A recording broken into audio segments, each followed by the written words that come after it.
E aí, pessoal, tudo bom com vocês? Agora nós retornamos para a nossa segunda aula do texto Um Diagnóstico do Trabalho em Busca do Prazer.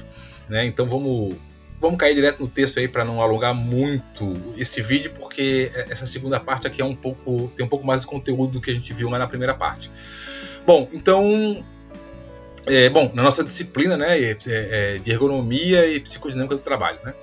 Bom, então o que a gente viu lá na primeira parte do vídeo, na primeira parte desse texto, é que, resumindo, né, o trabalho, o que nós consideramos como trabalho é aquilo que é a relação entre o indivíduo, o sujeito, né, e a natureza, o ambiente, e que efetivamente essa relação produz um significado, né? Até como eu frisei muito lá no último vídeo, um signo ficar, né? Uma marca que fica. Então, uma relação entre o indivíduo e o ambiente, gerando uma marca, gerando um significado, e esse significado precisa ser compartilhado, né? Ele precisa ser reconhecido não só pelo sujeito, pelo próprio indivíduo, mas também pelas outras pessoas que convivem ali ou que coabitam ali com a pessoa naquele ambiente, naquela natureza, né?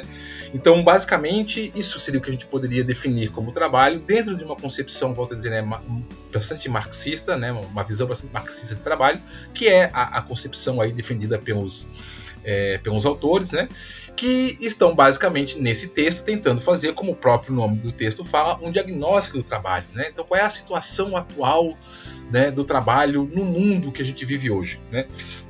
Então, na primeira parte do texto, a gente viu o que é o trabalho. Então, o trabalho é isso que eu acabei de falar, né? A relação do indivíduo com o objeto, com o ambiente, com a natureza, gerando um significado reconhecido por ele e pelos outros, né, pelas outras pessoas. E qual é o diagnóstico desse fenômeno hoje no mundo atual? E será que esse fenômeno chamado trabalho ele pode efetivamente causar, né, ou proporcionar um prazer, né? Que é tanto essa é a pergunta, né, em busca do prazer, né? A tese, né, central aí que os autores vão defender é que sim, o trabalho é, antes de tudo, fonte de prazer, né? Então essa é uma relação que que pode, melhor dizendo, né, não necessariamente vai, mas que pode ocasionar o prazer. Então, qual é o diagnóstico do trabalho hoje? Será que o trabalho está ocasionando esse prazer, né? Então a gente começa aí já falando sobre o trabalho e prazer, né? E aí, ou melhor, nessa parte do texto, onde eles vão efetivamente entrar na questão da relação entre o trabalho e o prazer, e eles vão começar a falar antes disso, para falar disso, eles vão começar a falar sobre a questão da identidade no trabalho, né? Sobre o ato de você se reconhecer no trabalho e enquanto trabalhador, né? Que vocês vão ver que isso é uma característica muito marcante na nossa sociedade, na nossa cultura hoje. Você é alguma coisa a partir do momento que você trabalha, vamos dizer assim, né? Você é alguém a partir do momento que você trabalha. Você é reconhecido a partir, muitas vezes, do seu trabalho e não efetivamente tanto em função de quem é você, né? Se alguém pergunta para você quem é você responde, sou o João, né? E a pessoa fica te olhando assim, João, né? Aí você fala, sou o João, o carpinteiro, né? Sou o João, o pedreiro. Ah, tá. Então eu te conheço, né? Então eu conheço. Então, quando você quer conhecer alguém na nossa sociedade hoje, né? Quer dar uma identidade para uma pessoa, você associa muito isso à atuação da pessoa. Ah, é o Pedro, o policial, né? A Maria, a enfermeira, né? Então é quase como se fosse um complemento da sua personalidade, né? Mas é o que a gente vai aqui definir como uma identidade, e a identidade o trabalho ele favorece, né? Ele colabora para esse surgimento de identidade, né? Então o que eles vão estar falando ali no texto, né? Essa pergunta de quem sou eu, né? Ao se perguntar sobre identidade, ou seja, quem sou eu, né? A resposta sempre se encaminha para uma relação com o outro, né? Quem sou eu em relação ao outro, né? No que eu me difiro de outra pessoa? A identidade é sempre construída, né, num jogo de igualdade e diferenças em relação ao outro, né? E é verdade. A identidade ela é sempre, o que me identifica enquanto eu? O que faz eu ser eu e não o Joãozinho, né? Olha, são atributos, são características que só eu tenho, que ele não tem, né? Ou seja, para eu identificar, olha, né, até a própria palavra, né, para eu localizar, né, ou melhor, né, para eu identificar, para eu dizer efetivamente quem sou eu tenho que dizer, eu sou a pessoa que tem essas características que o outro não tem. Então eu preciso da relação com o outro para separar, para fazer esse jogo de figura e fundo, para observar, para constatar que eu tenho algumas características que o outro não tem. Por isso que o trabalho efetivamente ajuda a fazer isso, né? Porque quando eu sou o João ou pedreiro, eu sou diferente do José o padeiro, né?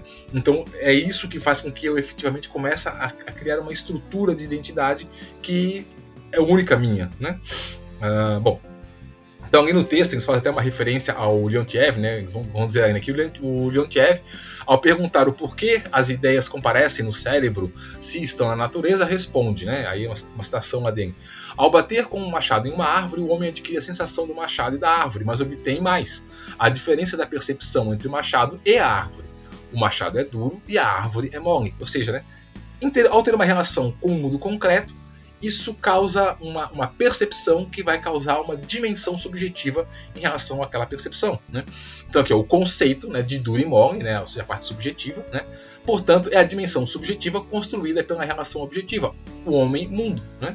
A identidade é a mesma coisa, é uma dimensão subjetiva construída a partir da relação dada entre os significados, as percepções de igualdade e diferença entre o eu, entre o indivíduo, né, e o outro, né? Então o que é a identidade? A identidade é isso, é esse jogo de relações, é essa construção subjetiva que é dada a partir de uma relação objetiva com o mundo, né? E para que uma relação mais objetiva com o mundo do que o trabalho, onde efetivamente eu modifico a natureza, me modificando, lembra de tudo isso? Então vejam que é altamente marxista, né? Altamente marxista essa definição aí de identidade, né? A identidade é aquela dimensão subjetiva de uma percepção objetiva do mundo concreto que eu tenho, né? Então o trabalho, que vai ter um significado subjetivo, né, é ele que vai estar me diferenciando de um outro trabalho, de uma outra pessoa que também tem um significado subjetivo. Então por isso que o trabalho ele é tão central, tão focal na hora de efetivamente ajudar a criar a nossa identidade, né? E por essa razão, inclusive, vai estar aqui, esse slide vai estar mostrando que o trabalho é efetivamente humano, né? Por essa razão, o trabalho está profundamente relacionado à construção da identidade. Cada igualdade e cada diferença entre o eu e o outro nos aproxima de uma categoria que não é nem o eu nem o outro, mas sim o eu e o outro juntos. Muito Marx, né? Assim, o trabalho é sempre mediado por um significado, né? Veja, o trabalho é sempre intermediado, ou seja, é preciso que haja um significado, lembra? Que tem que ser reconhecido pelo outro, um significado que eu tenho, mas que o outro também reconhece, dado por seres humanos, até porque animais não podem dar significado às coisas, né? Por essa razão, o trabalho é sempre humano, já que animais não fazem mediação de suas ações, né? Então, por isso que, quando a gente se refere também ao trabalho, uma coisa que não tinham falado antes ali no texto, mas cabe colocar aqui agora, né? A gente sempre entende o trabalho como sendo algo inerentemente humano, não existe trabalho animal, né? Então, por exemplo, se o João de Barro aqui que constrói a casa, isso não é entendido, pelo menos nessa concepção de trabalho aqui que os autores estão trabalhando, né, estão utilizando, isso não é entendido como trabalho pelo simples fato de que o João de Barro não atribui um significado a isso.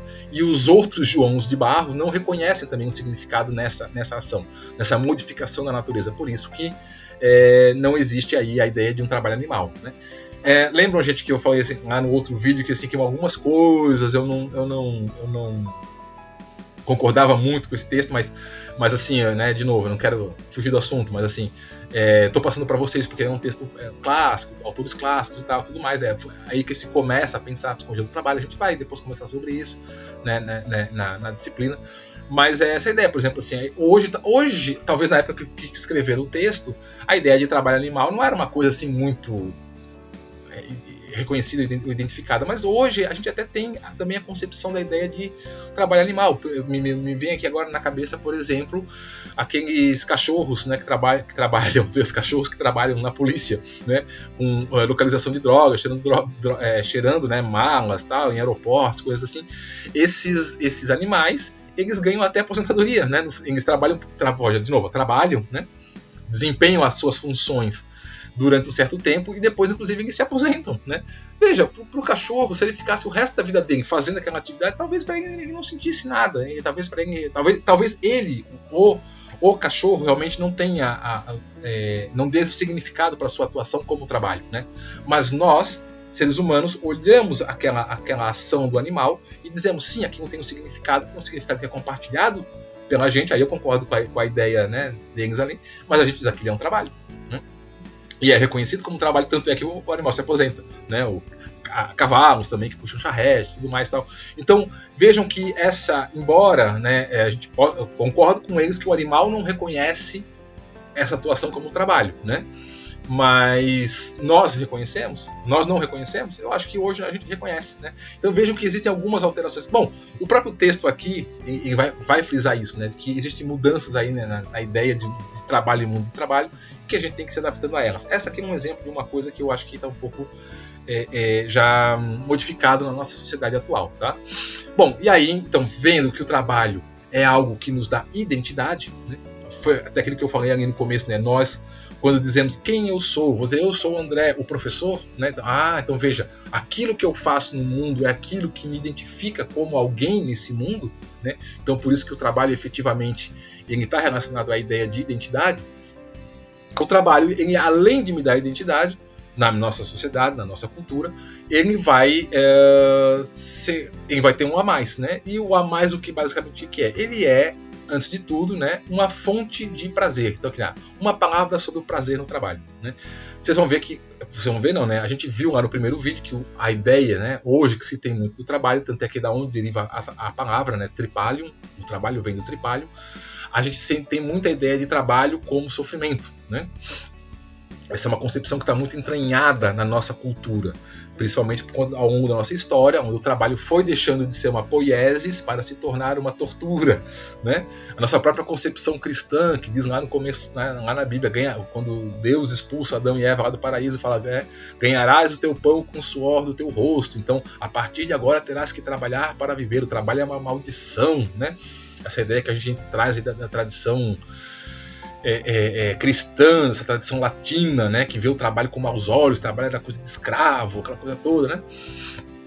Diferente da ideia germânica, né, trabalho como obra, aquela coisa, enfim, né, diferenças culturais, né? Então a gente hoje tem a tendência muito a ver o trabalho como sofrimento, como algo que a gente tem que fazer o quê, né? Tem que trabalhar, né? Mas os autores aqui vão estar defendendo que antes de tudo, antes mesmo dessa concepção, o próprio Aristóteles lá, né, a gente falou um pouquinho no outro vídeo sobre a noção de poiesis, né? O trabalho é antes de tudo uma fonte de prazer, tá? Então assim, é possível existir sofrimento no trabalho? É possível não? E tanto é que existe, a gente vê, né? Mas o que os autores vão defender aí é o seguinte, que o sofrimento no trabalho eclode quando a gente não consegue realizar o prazer, porque na base está o prazer, tá? E aí, nisso eu concordo bastante com ele. Mas a gente vamos entender um pouquinho então sobre o que é esse negócio de prazer, o que é o prazer, né?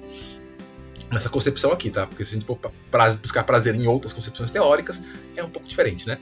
Mas vamos ver aqui, então, prazer no trabalho. Então, nossos prazeres, novamente, né, em contraposição aos prazeres dos animais, são também sempre mediados, ou seja, o que a gente entende por prazer tem um significado, né? De novo, ele tem que ser mediado por um signo, né?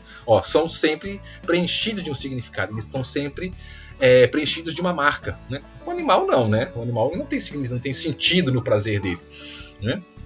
Ele não atribui um significado, mas para nós o prazer ele tem que ter um significado, né? Ou melhor, a gente apreende o prazer a partir de um significado, né? Então nós não bebemos ou comemos somente quando temos sede ou fome, como seriam os animais, por exemplo. Podemos comer ou beber para atender diferentes significados, por estarmos com raiva, ansiosos, alegres, ou para agradar uma pessoa, ou para agradar outras pessoas, né? Então, por exemplo, você vai muitas vezes acontece muito, né, na nossa cultura, você é convidado para um aniversário de alguém, por exemplo. Uma vizinha te convida para a festa de aniversário do filho. Você nem gosta muito da criança, você nem está afim de ir e tal, mas por educação você vai.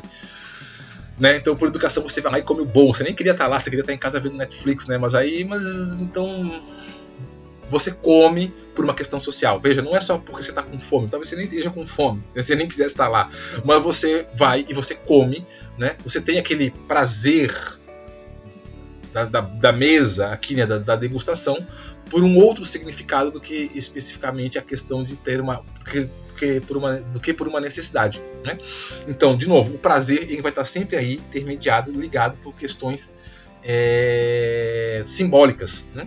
Ou seja, questões que têm uma marca, que têm um significado. Então, mas em relação ao prazer no trabalho, mais especificamente, a simples relação sujeito, objeto e significado já produz prazer, né? Porque, lembra do que a gente viu lá no primeiro vídeo, né? O trabalho é onde eu me realizo, onde eu atuo sobre a natureza, gerando uma marca na natureza, e essa marca, inclusive, atua sobre mim me alterando também. Então, de certo modo, é onde eu me realizo. O trabalho poiesis, né? Onde eu me realizo, onde eu me construo. Né? O cara que vai estar lá fazendo uma obra de arte, eu não vou falar uma obra de arte, vou falar uma mesa, um carpinteiro que estava fazendo uma mesa, ele vai fazer a mesa dentro de uma estrutura de pensamento, dentro de uma estrutura de... Eu não queria usar termos psicanalíticos aqui, mas vamos entrar lá para a psicanálise, né? A partir do seu desejo, do que ele vê uma mesa, do que ele entende sobre uma mesa. Ele vai buscar realizar aquele desejo né, de construir uma mesa ideal. Ao fazer isso, ele está se projetando naquela mesa. Eu não quero ir para a psicanálise, mas não tem como. Ele está se projetando ali naquela mesa, ele está se construindo, ele está colocando parte deles naquela mesa. Então, aquilo ali é o que vai ter aquela mesa vai ter um significado, sobretudo para ele. Né? Portanto, se ela tem um significado para ele, ela é fonte de prazer para ele, né? Usando uma linguagem psicanalítica, ele joga a libido dele ali e tem uma realização ali, né? Realiza a libido dele ali naquela construção. Então, como está aqui, né? É a conotação dada pela obra, ou seja, eu fiz. Então, basicamente, o trabalho ele é, antes de tudo, um lugar onde a gente se realiza. É por isso que ele tem um significado para a gente. Por isso que a gente não consegue viver sem trabalhar. Né? Mesmo as pessoas que não trabalham mais formalmente, ela precisa fazer alguma coisa, porque senão ela adoece. Ela precisa, né? O cara deixa de trabalhar lá na fábrica e começa a fazer trabalho voluntário, ou começa a ter um jardim, lá e cuidar do jardim. A pessoa precisa se ocupar, ela precisa se realizar no fazer. Fazer, se transformar o mundo e se transformar, está na base da nossa identidade e da nossa construção enquanto ser. Né? Por isso que vem essa noção da obra, que é aquilo que eu faço. Né? Então, assim, vê-se que o trabalho, antes de tudo, né, antes de ser fonte de sofrimento, é fonte de prazer. Aquilo que eu estava falando antes. Né? Antes de ser efetivamente algo que vai me causar um desgaste, uma tortura, ele é um prazer. Ele acaba virando sofrimento se efetivamente, por alguma razão, eu não consigo realizar ele no seu todo ou em partes, né? Ou não consigo realizar ele como eu gostaria, né? Então tá aqui, né? O trabalho é fonte de realização e prazer, mas a impossibilidade de realização plena desse prazer, então vejam, a impossibilidade da realização plena desse prazer, se eu não posso ter um gozo ali naquela ação que eu faço, porque por alguma razão eu sou tolhido, né? Então vamos lá, quer seja por alguma razão, tipo falta de equipamentos adequados, obrigação, eu tenho que fazer essa mesa porque eu sou obrigado a fazer essa mesa, não porque eu quero fazer essa mesa, não porque aquilo é uma realização para mim, né? Exploração, falta de reconhecimento, resultados não esperados, ações repetitivas, etc., levam ao experimento do desprazer e a sensação de frustração, e isso leva a um outro significado, que é o sofrimento. Então vejam, o trabalho, que na sua essência seria o lugar onde eu iria me realizar, né? E depois, no mercado, né, no livre mercado, eu iria trocar esse meu trabalho pela outra realização de um outro sujeito. Hoje, dado as características da nossa vida contemporânea, né, eu tenho que produzir maciçamente, porque eu tenho que baixar o preço, porque eu tenho que concorrer com alguém, que senão eu quebro. Por exemplo, né, me leva aqui, né, tipo... Né, obrigação, falta de reconhecimento, exploração, coisas do gênero, fazem com que eu não veja mais sentido em fazer aquilo que eu estou fazendo, não tenha mais um significado. E aí, efetivamente, a partir do momento que não tem mais um significado, acaba sendo uma experiência de desprazer, ou seja, causa uma frustração, ou seja, causa um sofrimento. Então, todo trabalho, ele é, antes de tudo, fonte de prazer, mas todo trabalho pode também se converter em sofrimento. Tá? E aí que a psicologia entra. E a função da psicologia é tentar reverter isso que era sofrimento e voltar a ser prazer. O que às vezes é difícil, né? Mas enfim, aí são outras questões, né? Então qualquer trabalho pode ter esse círculo orgástico, né? De autorrealização ou de sofrimento levando ao adoecimento. Então isso é interessante vocês entenderem. Todo trabalho ele tem duas potencialidades. Ele pode ser fonte de autorrealização orgástica, né? Onde o indivíduo se realiza, se vê, né? E puxa vida, que eu quero fazer o resto da minha vida é isso, ou ele pode ser efetivamente a fonte de adoecimento. E não é, como muitas vezes a gente pensa, porque um trabalho é, entre aspas, ruim. Ah, quem é que gostaria de ficar o dia inteiro, sei lá, apertando parafuso na fábrica?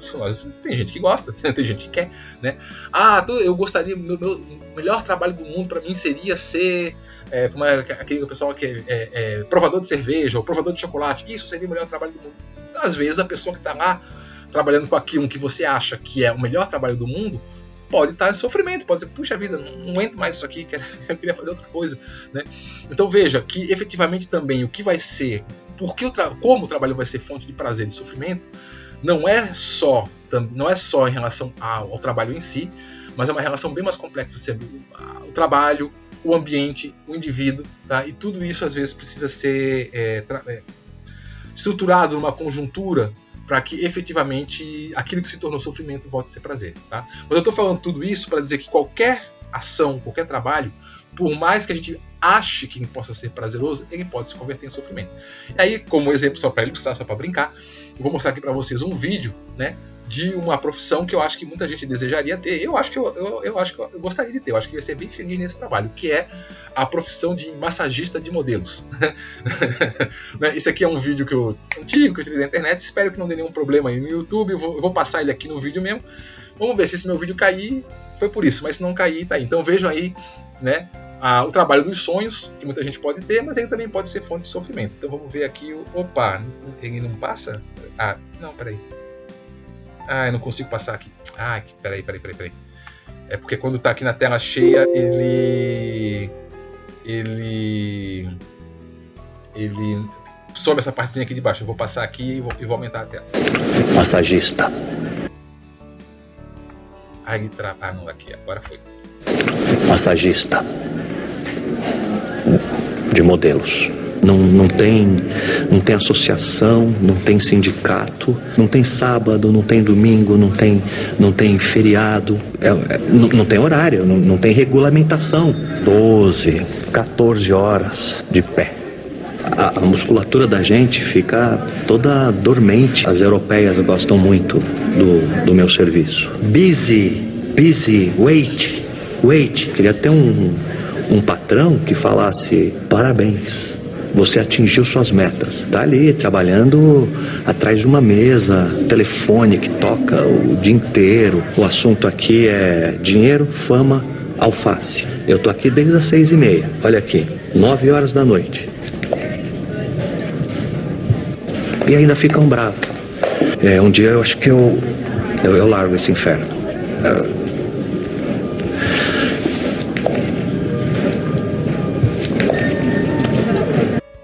Um dia eu acho que ainda largo esse inferno, né? Claro, essa é uma brincadeira, é uma propaganda aqui. Vou até dar o crédito aqui do Dream Jobs, né? .com.br, não sei se essa empresa ainda existe.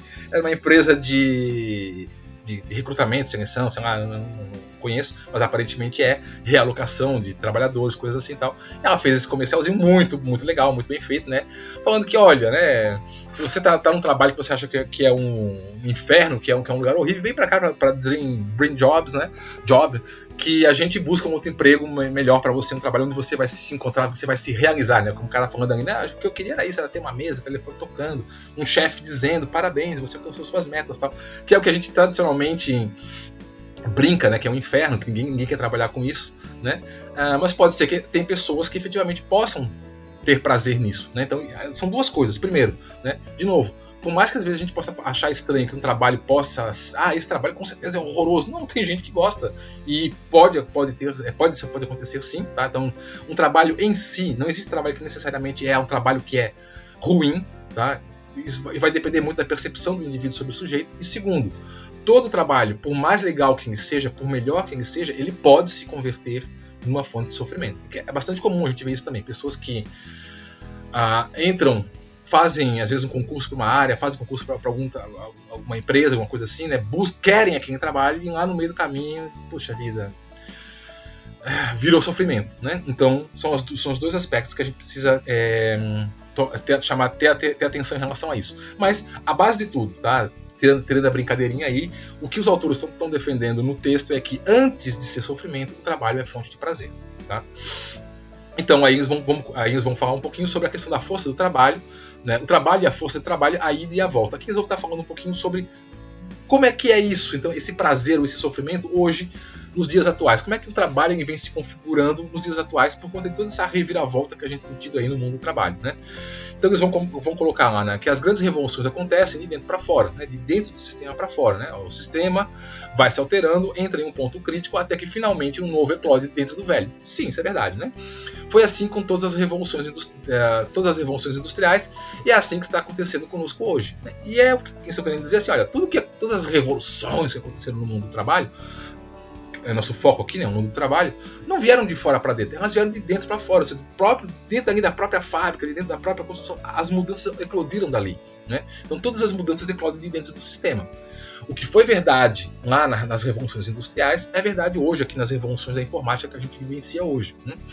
Então aqui, se no início do século passado a certeza era de que o modelo taylorista, né, a gente vai ver um pouquinho, vocês já devem ter visto, mas a gente vai ver um pouquinho depois, acho que é no próximo texto sobre os sistemas clássicos da administração, né? A gente vai ver um pouco sobre o taylorismo, acho que vocês já viram, mas a gente vai ver um pouquinho de novo, né?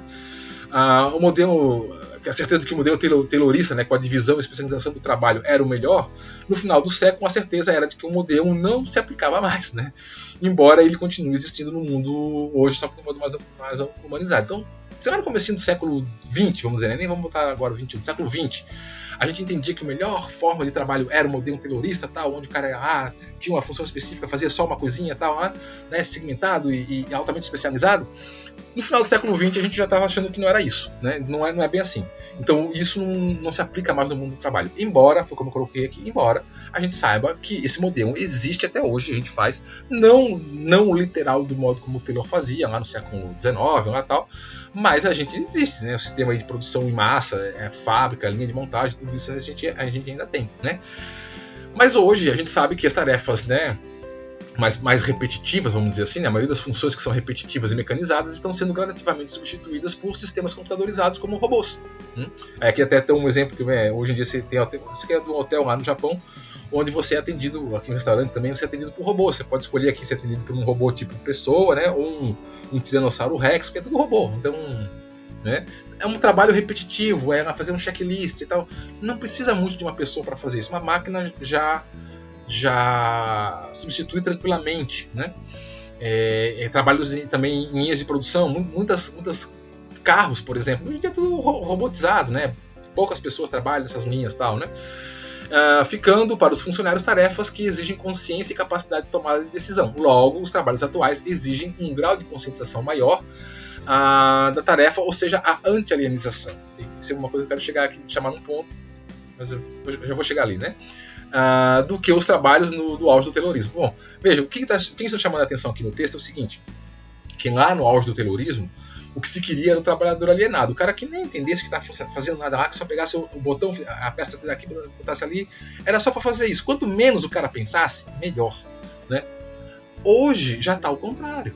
Hoje eu não quero um robô, eu não quero um trabalhador que simplesmente pega a peça daqui e coloca ali. Se um trabalhador só para fazer isso, eu boto um robô mesmo, que é mais barato e vai fazer melhor, não vai ter erro, não vai ter fadiga, né? É bem melhor. Então, hoje, quando eu contrato um trabalhador, eu quero alguém pensante, eu quero alguém que não seja alienado dentro do ambiente do trabalho, eu quero alguém que entenda a produção da fábrica como um todo, que saiba que essa peça entenda para onde que isso vai surgir, como que isso vai melhorar ou atrapalhar lá a máquina que está sendo feita, ou o que seja. Ou seja, eu quero alguém consciente do que ele está fazendo. Quanto mais consciente o trabalhador for, mais ele é desejado hoje pelas empresas, pelo mundo do trabalho, né? Quanto mais ele se apropriar das diversas etapas do trabalho, mais ele é desejado, né? Então veja que mudou muito, desde o taylorismo lá do século XIX até hoje o mundo virtual aí, hoje, né, do século XXI, vamos colocar assim, né? Só que aí um parênteses que eu colocar no texto, eles falam assim, então nos mundos atuais, né, as pessoas que pensam, né, elas não vão perder o seu trabalho para o robô. Pois é, só que hoje isso avançou tanto, né, até como eu coloquei aqui, né, é a diferença entre o datilógrafo e o editor de texto, né, que eles colocam lá no texto deles. O datilógrafo é alguém que só repete ali, né, digita. Bom, digitar por digitar, a máquina faz. Editar um texto, que é pensar, né, se o texto...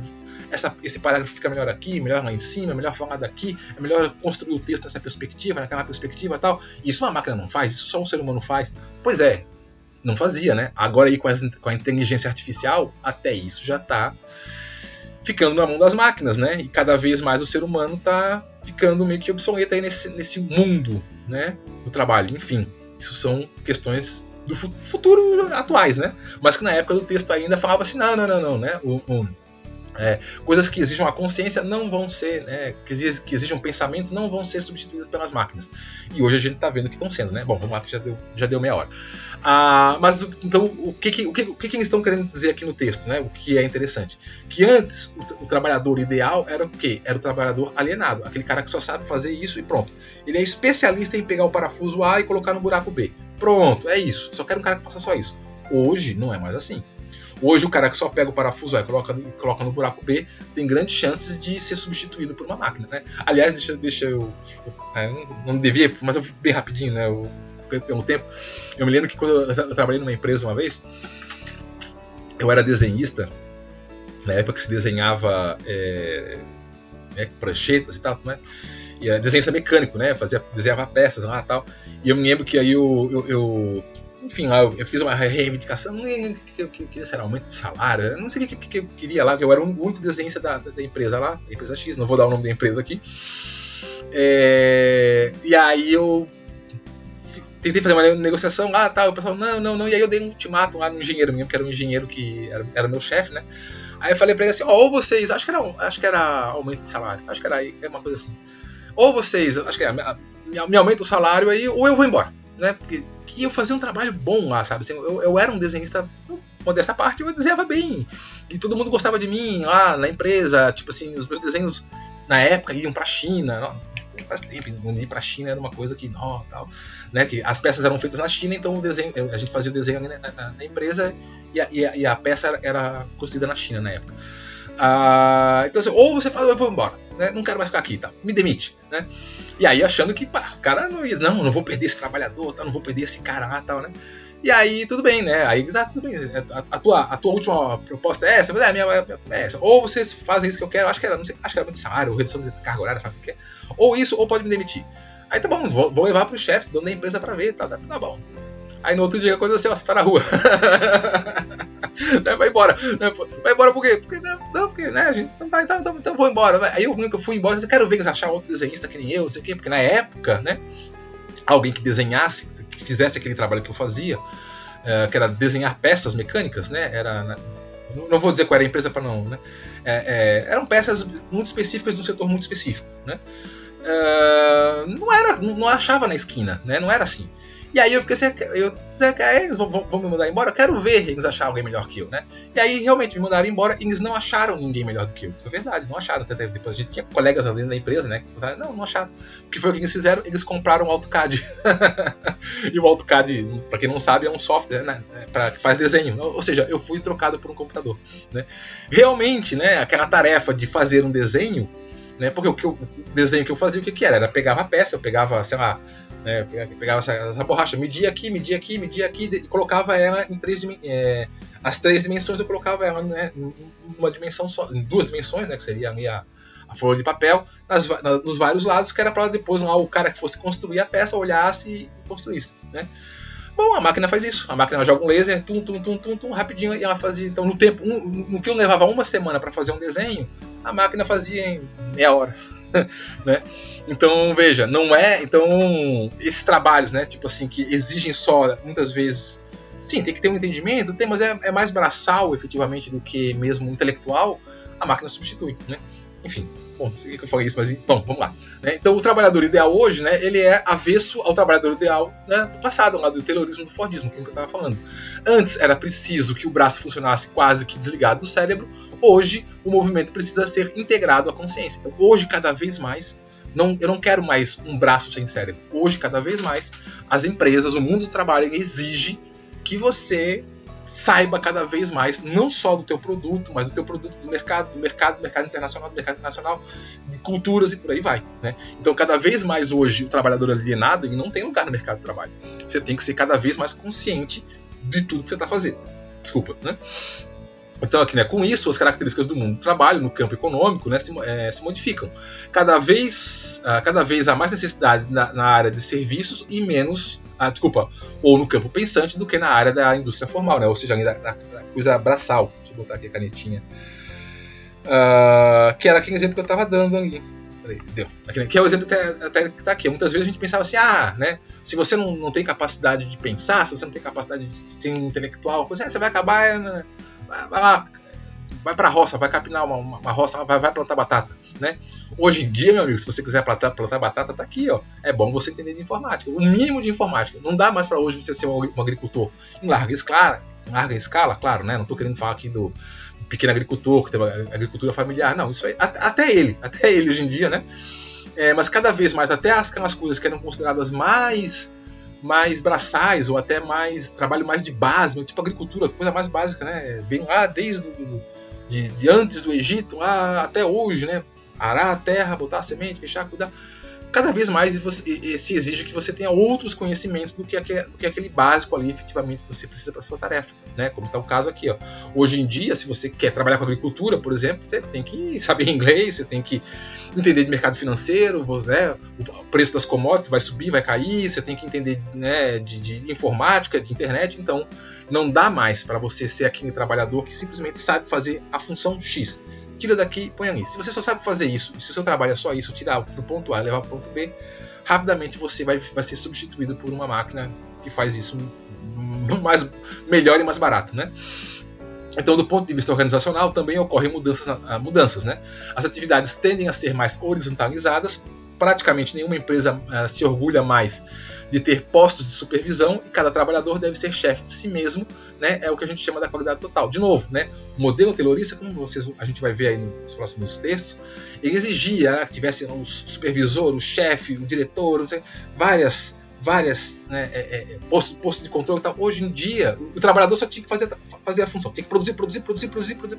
E lá na frente tinha alguém para ver se a peça está saindo com qualidade, tinha um chefe de setor para ver se a linha está sendo produzida no modo certo. Tal. Hoje em dia não é mais assim. Hoje em dia, cada um tem que ser o senhor da sua produção, de tudo, né? Do seu projeto ali, da peça que ele está fazendo, do trabalho que ele está fazendo, do projeto que ele está desenvolvendo. Então, de novo, a ideia de um trabalhador alienado não cabe mais no mundo do trabalho de hoje. No mundo de hoje, você precisa de um trabalhador que seja não só consciente do trabalho que ele está fazendo, como também do contexto em torno do trabalho dele, né? Então, as relações de trabalho também se alteraram, né? Antes se visava um local de trabalho e um horário rígido, pelo relógio ponto. Hoje se enfatiza a realização de tarefas e o controle do tempo, claro, nem sempre, né? Ao invés de horários rígidos. Antigamente, né, aquele exemplo que eu estava dando, acho que foi até foi no vídeo anterior, da minha avó lá falando de carteira de trabalho e tal, né? Antigamente se mencionava por isso, né? Um trabalho onde eu pudesse cumprir o horário. Então eu tinha que trabalhar das 8 ao meio-dia, das 2 às 18, né? Às 6 horas, né?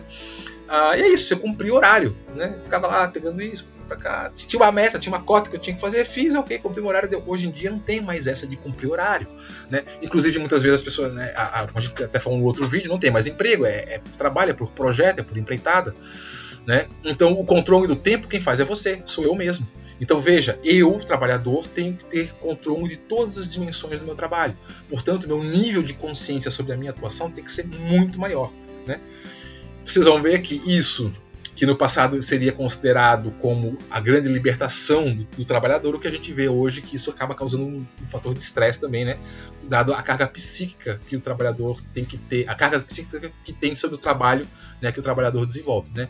Essa mudança aqui, essa estrutura organizacional, inclusive transcendeu o universo do trabalho e chegou a outros universos, como por exemplo a política. Então toda essa mudança, esse rearranjo, essa reengenharia que houve no mundo do trabalho, extrapolou o mundo do trabalho, até chegar, por exemplo, aqui no caso da política. Como só para exemplo, para quem nenhum de vocês viu, mas eu vi, né? Esse aqui era o Antônio Brito, e era o assessor de comunicação de qual era o governo? Eu acho que era do José Sarney. Eu acho que era do Sarney, tá? Ou não, acho que foi do Tancredo Neves. Muito antigo, né? Por que ele precisava de um assessor de comunicação? Porque o presidente, né, o órgão, no caso aqui da política, ele não falava diretamente com o povo, né? O presidente falava com o seu assessor de comunicação, o secretário de imprensa, tá aqui. O secretário de imprensa reunia os jornais, passava o que o presidente tinha falado para os jornais escreviam, editavam, né? O jornal adora editar, né? Faziam as edições e aí passavam para o povo. Veja, tinha uma cadeia, né? Quase uma cadeia organizacional, né? De como que a comunicação, como que as informações saíam lá da presidência da República, chegava até o povo. Hoje em dia, Olha aqui o Trump, né? Esse aqui já está até passado, que o Trump nem é mais presidente, mas é só um exemplo, né? O Trump faz como direto no Twitter, né? Que inclusive dá muito rolo, deu muito rolo, dava muitas críticas. Veja, ele não tinha mais um assessor de imprensa que falava para as redes de televisão, para as redes de televisão fazerem a matéria para daí passar para o povo no jornal. Não, ele mesmo entrava lá no Twitter e falava para o povo diretamente o que queria. Consegue perceber como a comunicação é direta? Né? Então, e é a mesma coisa nas empresas. Na empresa antes você tinha aqui o funcionário que pega a peça A, coloca no ponto B, que aí vai ter o supervisor, que aí vai ter o chefe, que aí vai ter o setor de qualidade, que aí vai ter... Hoje em dia não é mais assim. Hoje em dia você faz a peça e vende direto. Eu faço o vídeo, olha aqui, ó, eu faço o vídeo e entrego direto no mercado, por exemplo, no YouTube, para o meu consumidor. Sou eu tudo, eu faço tudo, né? Aqui no caso, né? De novo, isso aqui é um trabalho, não é um emprego, né? Eu não ganho dinheiro com isso, mas assim, bom, de novo, né? É um trabalho, mas sou eu que gravo, sou eu que edito, sou eu que boto o som, sou eu que subo o vídeo, sou eu que... É eu e o consumidor, vocês, vejam, não tem ninguém intermediando essa relação, é muito direto. Então, isso muda muito, né? O que antigamente, no caso de uma televisão, tinha que ter o cara para filmar, tinha que ter o apresentador, tinha que ter o cara que faz o texto, tinha que ter o editor, tinha que ter o redator, tinha que ter o revisor. Hoje, uma pessoa só que faz tudo, né? Então, o mundo do trabalho alterou muito, né?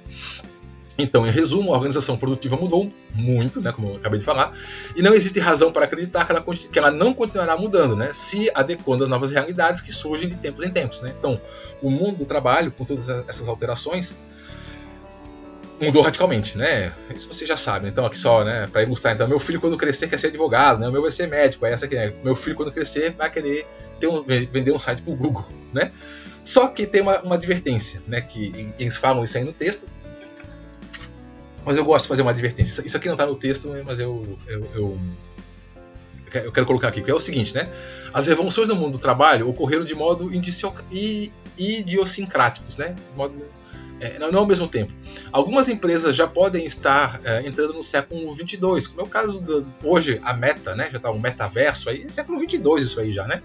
Enquanto outras ainda podem estar no século 19. Você vê aquela funilaria do seu João lá, que ainda fica lá com um monte de gente batendo martelinho, né? Tá lá no século 19 ainda. Não tem nem computador, né? Faz tudo no papel, né? E muitas estão numa mistura dos dois. A maioria, né, está numa mistura entre esses dois, né? O desenvolvedor de sistemas do Google, né, pode ter grande flexibilidade de horário, videogames à disposição, um refeitório aberto, tempo integral, cheio de sushi, né? Como está aqui. Mas o cozinheiro que faz o sushi provavelmente bate ponto. E o que eu estou querendo dizer com isso? Estou querendo dizer assim, com isso que a gente ouve muito falar, né? Essas mudanças do mundo do trabalho, porque agora você não tem mais horário, agora você não tem mais chefe, agora você... Tipo, quem fazia muito essa propaganda era o Google, a Microsoft também fazia muito essa propaganda, o Facebook também fazia muito essa propaganda. Aqui você trabalha, mas você tem um videogame, né? Essa coisa que você não tem mais horário, você não tem mais chefe, você só tem que produzir, entregar um produto legal, tal. Maravilhoso. Então, venha trabalhar no Google, porque no Google é assim, né? Você tem lá uma sala, mas pode ficar jogando videogame o dia inteiro, porque qualquer são as suas ideias. Que maravilha. Maravilha, mas para quem é o cara que desenvolve software. O cara que desenvolve software, provavelmente ele pode ter uma condição de trabalho desse, né? Foi até que eu brinquei aqui. Ele pode ter lá um restaurante aberto 24 horas por dia para ele comer sushi a hora que ele quiser. Ok. Mas o cara que faz o sushi, aqui é o cozinheiro, esse bate ponto, né? Então esse tem que estar lá. Porque ele não pode dizer, vou trabalhar quando eu quiser. Não. O sushi tem que estar pronto para quando o desenvolvedor de software lá quiser comer, o sushi está pronto, né? Então entendam. O que eu estou querendo chamar a atenção aqui? Que essas revoluções do mundo, do trabalho, isso aqui, existem, mas ela não é para todo mundo, tá? Ela não é em todos os setores, não é em todo trabalhador. Então a gente tem que entender que, enquanto ao mesmo tempo existe hoje pessoas vivendo no século 22 lá, construindo prédios no metaverso, né? E aí o cara pode fazer isso numa praia na Maldivas, às 3 horas da madrugada, porque ele estava com insônia, porque passou o dia... esquiando no jet ski lá na praia, e aí não conseguiu dormir, então resolveu fazer lá trabalhar no software às 3 da manhã, lá numa praia, né, nas Ilhas Maldivas, e no final de semana ele manda pela internet pro pessoal lá na fábrica onde isso vai ser instalado. Enquanto esse cara tá fazendo isso, tá vivendo isso, sim, tem gente que tá aqui, trabalhando em restaurante e tendo que ir lá bater ponto, porque as pessoas continuam comendo ao meio-dia, né? Almoçando ao meio-dia, jantando às 8 da noite. Então, quer dizer, o mundo do trabalho mudou muito, mas tem coisas que permanecem iguais como era no passado, tá? E agora, né? E aí lá no texto pergunta, e agora, qual é a situação, né? Então, apesar de existirem diversas estratégias, né, nos sistemas produtivos adotados por empresas, qualidade total, just in time, reengenharia, a questão hoje do trabalho né, home office, que deu muito agora aí na pandemia, trabalho online, né? Como é que é? O freela, né? O freelancer, o cara que trabalha por projetos e tal. Uma coisa é constante na nossa época. Uma coisa é constante na nossa época, a preocupação com os aspectos subjetivos envolvidos no trabalho. Então, assim, é aquilo que a gente estava falando antes, né? Então, veja, o trabalhador ideal lá do século, que era o trabalhador alienado do século XIX, hoje, no século XXI, né? Não é nem século XX, século XXI, ele tem que ser um trabalhador totalmente consciente, aí como está esse cara aqui, ó, com dor de cabeça, né? Que ele tem que se apropriar de todas as etapas da produção, de tudo que ele faz lá naquele produto, naquela empresa, no setor ou o que seja, né? Desde que seja um trabalhador desse modelo atual, né? Porque foi aquilo que eu falei ali, tem setores, né? Tem tipo lá, o cozinheiro, o cara que trabalha na fábrica, esses aí provavelmente ainda estão ainda no modelo mais antigo. Mas hoje, o que as empresas de modo geral cada vez mais pedem é esse trabalhador aí completamente consciente de tudo que existe no setor aí da área de trabalho que atua, né? Então, por isso que cada vez mais aqui, ó, os aspectos subjetivos, né, estão sendo o foco de preocupação de empregadores, de trabalhadores, ou até mesmo de empresas, né, quando a gente fala em relação ao trabalho, né? E aí eu até brinquei aqui um pouquinho, né, tipo assim, ó, né, essa aqui é uma charge, né, que o cara tá colocando aqui, né? Vou me aposentar amanhã e sabe o que vou fazer? Andar até o final desta linha de montagem e descobrir o que estou fazendo há 30 anos. Isso aqui é uma charge, né? Zoando o sistema né, de produção em massa, de produção em etcétera, o capitalismo, tudo mais, tal, né? Dizendo assim, tá vendo como isso prejudica o coitado do trabalhador, porque o cara não sabe o que está fazendo, né? O cara só faz uma pecinha, ele é alienado no processo, né?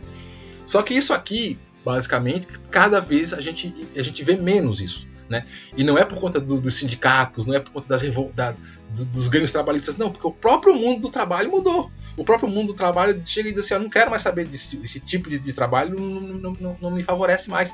O que me favorece agora é o trabalhador consciente, né? Por isso que eu falei, por isso que aqui eu coloquei, chega a ser irônico, né? É divertido e irônico ver que no passado, que quem no passado só se preocupava com o lucro e dava, né, pouca atenção à subjetividade dos trabalhadores, ou seja, aquele empresário malvadão, né, que não estava nem aí se o cara tá feliz ou não no trabalho dele, não quer, vai embora, coloca outro, né? Agora se importa com isso antes de qualquer coisa, né? Então, antes que o meu concorrente vá lá e pegue meu funcionário, não, eu trato ele super bem, porque, né, é o cara lá do Google, né, é o metaverso lá, não, aqui você vai viver muito bem, você pode comer sushi a hora que você quiser, tal, porque eu não quero que o meu concorrente leve ele, né? Então se preocupa muito com o bem-estar do trabalhador ali, né? Alguns trabalhadores, como eu disse, né, porque outros, né? E os que antes estavam preocupados em libertar os trabalhadores, o trabalho alienante, não sabem o que fazer agora sobre as cobranças de que o trabalhador cada vez mais se aproprie das dimensões envolvidas no trabalho. Então veja, mudou, reverteu, né? Não que não. Então você está querendo dizer que não existe mais trabalho alienado, que o cara morre. Não, existe, claro que existe, mas cada vez existe menos. E como cada vez existe menos, não só existe uma mudança no mundo do trabalho, mas existe também uma mudança nas relações de trabalho. Então, por exemplo, sindicatos, pessoal que lutava para que o trabalhador se apropriasse mais das suas etapas de trabalho, hoje não sabe muito bem o que fazer, porque hoje cada vez mais o trabalhador tem controle sobre tudo, né? Sobre tudo que diz respeito ao trabalho dele, né? Por que vocês veem tantas críticas hoje, aí o pessoal falando sobre aquele pessoal que trabalha com aplicativos, entregador, tudo mais e tal. O cara faz o horário dele, faz o trabalho dele, ou o Uber, né? O cara faz o preço dele, tudo mais. Então quer dizer, eu sei que ele não faz o preço dele, é uma relação ali, né, do próprio aplicativo e tal. Mas vejam, ele trabalha se ele quer também. Ele não é obrigado a trabalhar, né? Vocês conseguem perceber que é muito diferente a relação do trabalho, né? E isso incomoda muita gente que vive ainda no modo antigo, né? Que vive ainda na ideia de emprego, carteira assinada, fundo de garantia. Isso, gente, cada vez mais está ficando para trás, tá? Se vocês ainda têm a ideia de que para vocês serem profissionais ou terem, né, um desenvolvimento de prazer, de desenvolvimento pessoal, vocês precisam de carteira assinada, né, e emprego formal, talvez vocês se decepcionem, porque cada vez mais o mundo está indo para uma outra direção, tá? E a gente tem que se adaptar a isso, né? Então, de novo aqui, ó, tô preocupado com a hora. Então, isso é divertido, mas é perigoso, tá? Pois tem criado a tendência do problema ser entendido como se fosse algo ideológico, como se fosse um problema moral. É o que eu estava falando, né? O pessoal do sindicato agora brigando lá porque o pessoal do Uber não tem férias, né? Cara, mas ele é autônomo, ele trabalha a hora que ele quer. Entende? A coisa começa a ficar uma briguinha ideológica, e isso pode acabar trazendo problemas futuramente, né? E isso é tratar a subjetividade de modo subjetivo, né? O que pode levar a prejuízos para o elo mais fraco dessa corrente, ou seja, o elo mais frágil, né? Que é sempre o trabalhador. Tá? Não existem fórmulas gerais e prontas para resgatar os vínculos de subjetividade, identidade e significado do trabalho, né? O que é que faz você se realizar no trabalho que você faz? Não existe uma fórmula para isso. Tá? Cada caso, como está aqui, cada caso é um caso, né? Cada caso tem que ser tratado como um caso. Cada empresa como uma empresa e cada trabalhador como um trabalhador, né? Não existe, por isso que é tão complicado hoje as relações de trabalho. Estou falando aqui, por exemplo, dos sindicatos, é isso. O sindicato ele quer propor um modo, uma regulamentação como que determinada categoria deve trabalhar. Mas o que de repente é bom, entre aspas, para uma categoria, é ruim para o indivíduo, é ruim para o sujeito. Por isso que você vê muita gente largando, deixando muitas vezes de ser taxista para virar Uber. Né? Porque ele tem mais liberdade, ele tem uma melhor condição de fazer seus horários, fazer o seu planejamento, estando num sistema do que estando em outro. Tá? Então, de novo, não dá pra gente. Cada vez mais está mais difícil de traçar regras gerais de como organizar, de como gerenciar essas questões das relações de trabalho. Né? Por isso que cada caso está cada vez mais tendo-se que ser tratado como um caso isoladamente. Né? E aí tudo isso para quê? Para a gente chegar efetivamente então no objetivo central do texto, né, final do texto, que é o diagnóstico do trabalho. Então, como é que é isso? Como é que está o trabalho hoje, então, nesse mundo que a gente está? E aí os autores vão colocar, né, que o diagnóstico do trabalho, conforme preconizado pelos autores, sabe, tem um autor que é pelos autores, é simples. Quanto mais completo e complexo for o circuito do sujeito, objeto e significado, maior o prazer no trabalho. O que eles estão dizendo aí? Quanto mais controle o sujeito tiver sobre as etapas da produção, sobre o controle de tudo do seu trabalho, né? Do objeto, do significado, das relações, do contexto em que o seu trabalho está inserido, mais prazer isso vai causar para o trabalhador. Vejam, de novo, isso é uma concepção marxista. Isso é uma concepção bem... que se acreditava muito nisso até a metade do século XX, vamos dizer assim. Por isso que eu falei, eu trouxe esse texto para vocês, mais no sentido por ser um texto clássico, mas hoje em dia talvez seja um pouco diferente. Hoje o que a gente está vendo é que essa ideia, que se achava que ia causar, que se o trabalhador se apropriasse de todas, né, as etapas da produção, inclusive da própria venda do seu trabalho, né, ele faz o preço, como por exemplo quem trabalha aí como freelancer, né, o pessoal aí que desenvolve software, desenvolve aplicativo, coisa assim, esse trabalhador ia ser completamente realizado e teria prazer no trabalho. E o que a gente vê hoje no mundo do trabalho é que não é bem assim, né? Apesar de que sim, é preferível você ter autonomia e fazer do jeito que você quer, é bem melhor do que você ser obrigado a ser quem trabalha alienado, que a gente via lá no século XIX, começo do século XX. Não há dúvida, ninguém que experimenta a liberdade quer depois voltar para um sistema onde você é obrigado a bater ponto, cumprir horário e tudo mais. As pessoas, a gente observa isso, né? Por isso que em algumas áreas é até difícil você contratar empregados. As pessoas preferem efetivamente trabalhar não é com CLT, como é que é? Com CNPJ, né? A pessoa prefere ser uma empresa e prestar o serviço, por exemplo, né? Mas a gente vê também que essas pessoas, elas adoecem, elas também têm sofrimento, tá? Mas de modo geral, e é isso que eu estava até falando nesse caso, que a gente observa até nos próprios trabalhadores, o que a gente vê é isso, tá? Que se o sujeito ele tem um controle maior, uma liberdade maior e um controle sobre a sua relação, né? A sua relação com o objeto, com o seu trabalho, com o significado daquele trabalho para ele, para a sociedade, e que se efetivamente ele tem um controle maior sobre todas as etapas, né, da produção, da venda, da comercialização, tudo mais daquilo ali, do que ele produz, do que ele faz, ele tende a ter um maior prazer no trabalho. Tá? Isso não quer dizer que isso evite o sofrimento, isso que eu estou querendo dizer, mas ele tende sim, tá, efetivamente a ter um maior prazer. A ideia que se tinha, né, na teoria marxista é que se isso acontecesse, seria o prazer completo, né? Seria a realização completa do trabalhador. E como eu estava falando, a gente vê que não aconteceu. A realização completa não aconteceu, né? Mas efetivamente sim, o trabalhador ele se sente maior prazer, ele se sente mais realizado naquilo que ele faz, se ele tem o controle de tudo, se ele tem o domínio de tudo, tá?